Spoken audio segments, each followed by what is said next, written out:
تاخد مني ال5 جنيه دي وتديني كيلو حلاوه من عندك؟ هو لسه حاجه ب5 جنيه؟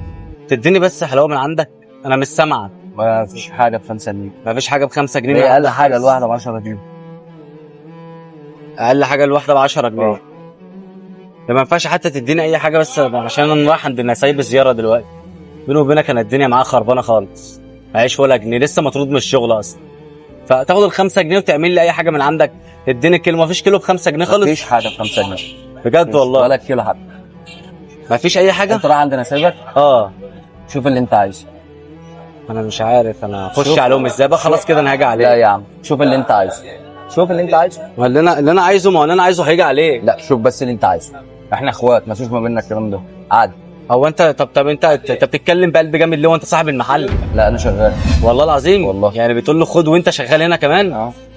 انت راجل محترم حبيبي. شوف اللي انت عايزه ايه وانا اعمله لك.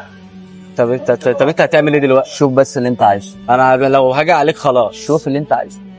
انا معاك اهوت. اديني اي حاجه، مش شرط كيلو يعني، اديني اي حاجه من شوف عندك. اللي انت عايزه. شوف انت عايز ايه وانا شوف اللي ب5 جنيه وهاخده. لا شوف اللي انت عايزه ايه. شوف اللي انت عايزه ايه. خلي معاك ال5 جنيه. شوف اللي انت عايزه ايه.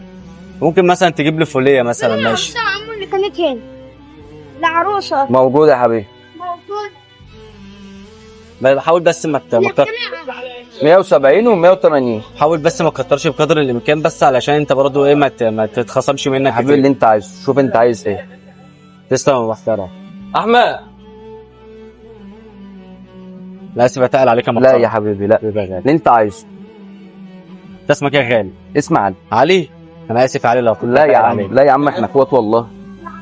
مفيش اي حاجه. حاول ما تكترش. طب حاجه بس تشرف قدامنا يا سايبه حبيبي وخلاص. لا كانها رايحه بيتي انا كمان. انا بعملها كانها رايحه بيتي بالظبط. حبيبي يا علو.